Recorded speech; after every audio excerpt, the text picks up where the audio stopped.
एक महिला भक्त वृंदावन से बिहारी जी लेकर अपने घर आई और तभी बाहर से गोलू घर के अंदर आया और माँ से पूछता है कि माँ, यह कौन है? तो मैया ने बोला, ये भगवान हैं और ये ही हमारे मालिक हैं। अब तो घर में जब भी कोई नई चीज बनती तो सबसे पहले बिहारी जी को भोग लगता। पहले यह सब चीजें गोलू को सबसे पहले मिलती थीं। इससे गोलू बहुत चिढ़ने लगा और मन ही मन ठाकुर जी को कोसने लगा।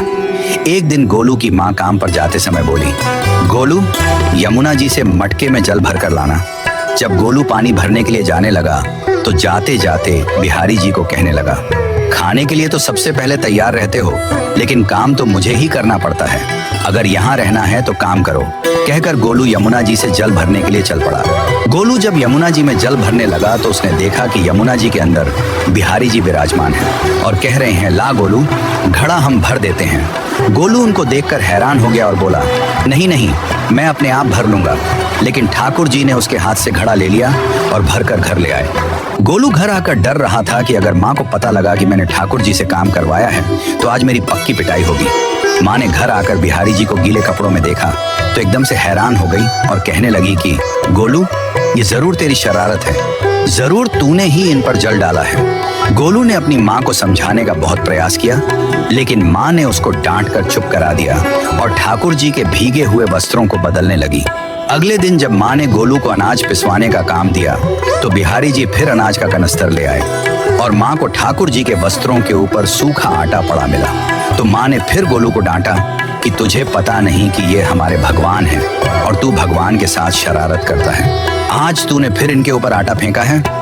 तो गोलू शपथ लेकर कहने लगा, नहीं माँ, मैंने कोई शरारत नहीं करी है। ये तो मेरे हाथ से गेहूं का कनस्तर लेकर खुद पिसवा कर आए हैं। गोलू की माँ आज बहुत गुस्सा हुई। अगले दिन फिर माँ बोली, बेटा गोलू, आज तुम्हारे बाबा बाहर गांव से वापस लौट आएंगे। बस आज का ही काम है, तुम जंगल से थोड़ी लकड़ियां ले आना। गोलू फिर डर गया, कहीं ठाकुर जी फिर मेरे पीछे ना आ जाएं।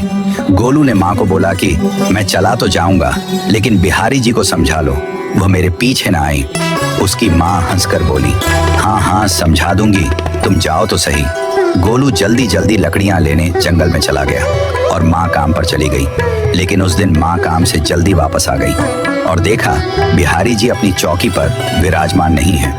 वह तो एकदम से घबरा गई कि कहीं गोलू की शरारत तो नहीं। वह भागी भागी जंगल की तरफ गई। तभी उसने देखा कि गोलू के साथ एक इंसान लकड़ियों को लेकर घर आ रहा है। गोलू की माँ यह देखकर हैरान हो गई कि ये तो बिहारी जी हैं। ये क्या हमारे भगवान हमारा काम कर रहे हैं? इसका अर्थ गोलू ठीक कह रहा था।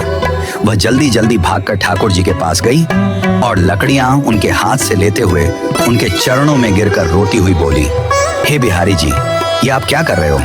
मुंह गरीब का काम क्यों कर रहे हो? ठाकुर जी मुस्कुराते हुए बोले, हमें तो तेरे बेटे पर बहुत प्यार आता है। सब लोग हमें भगवान समझते हैं, लेकिन एक तेरा बेटा ही था जो हमको अपना मानता था। अपना मानकर वो हमें डांट भी देता था, हमारे साथ गुस्सा भी करता था, और जो हमें एक बार अपना मान लेता है तो हम उसके मान के लिए उसके ही हो जाते हैं।